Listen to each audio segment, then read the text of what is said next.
Today I'm talking about voicing cartoons and games. Not real people voices, but those not quite real voices that sound sort of like this. What do you mean, I don't sound real?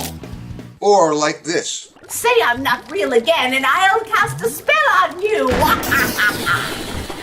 I call them cartoony voices, and I mean the kinds of voices you hear in games and kids' cartoon shows. Now, why a separate program about cartoony voices? Because they're special, that's why! Well, they're certainly specialized. That's because cartoony voices generally take a different kind of physical exertion than real people voices. He said special! Yeah! Okay, they're special too. That's because one voice artist can often do several cartoony voices in a single program. This is Donna, Coney Island. This is Donna, Coney Island. And this is me too! Let's start with the fact that cartoony voices generally require a different kind of physical exertion than real people voices. And that's really where the difference begins. To create cartoony voices, the performers change the ways in which their vocal cords vibrate.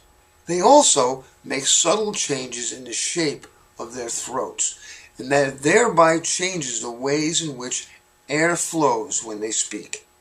Those physical changes mean that it's almost as if that new voice is coming from an entirely different person. Where's she? This is Alan Enlow. And this is Alan Enlow too! And this is me as well. The result from a skillful voice artist is a sound with a substantially different timbre. That means that the essential sound is very different than the artist's natural voice. This is Donna, Coney Island as myself. And this is Alan Enlow as myself. Ain't I gorgeous? If each cartoony voice has a substantially different sound, that means that one voice artist can do a lot more voices in a single game or cartoon show. To start, what games and cartoon shows have you worked on?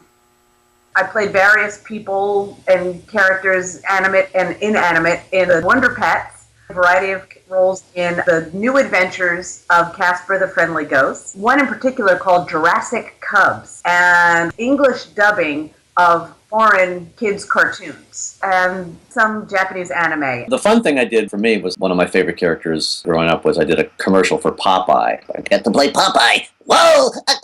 That was my favorite. I've got a bunch of them running now. I've done so many on the Cartoon Network. There was one called Virus Attack where I played a superhero. His name was Rax. There's the I Spy show on Nick Jr.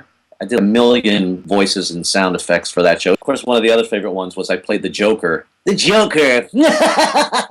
On a Batman video game called Dark Tomorrow. When I'm producing real people voices, if I put two real people voices created by the same actor very close together, that actor's natural timbre can often be recognized in both, meaning people notice it's the same guy trying to play two parts. But with cartoon voices, that's much less of a problem. Cartoon voices are obviously that you can be more exaggerated, so it's easier. Because you are physically changing your timbre, your vocal cords. One guy was from England and he asked me to do a video game. I go, yeah, which voice do you want me to do? And he goes, all of them. So you're literally squeezing parts of your body to get a different voice out. Hello, hello, hello. I've been asked to do 2 or 3 different characters. Usually I'm hired to do one main character, maybe a teenager on some kind of adventure. And then I'll be asked to do the storekeeper. Hey, what are you doing out here? Get out of my store, you crazy kid. When you're doing multiple voices in a program,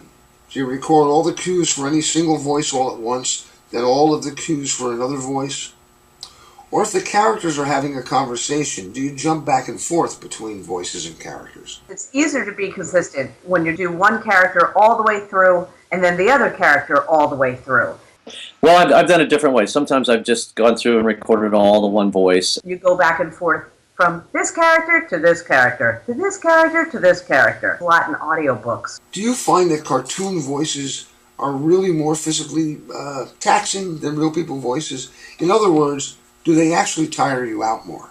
It's a lot more taxing. I had to do a wrestler. You've seen those wrestlers on TV where they're pointing at the camera and I'm going to take you down, brother. Acting for animation is a lot more physical than doing straight narration. That's tough on your vocal cords. In kids' cartoons, there's a lot of running, and you have to make those running sounds. And you have to jump, whoa, and you have to land. In my experience, doing cartoony voices is always a bit more fun than doing real people voices.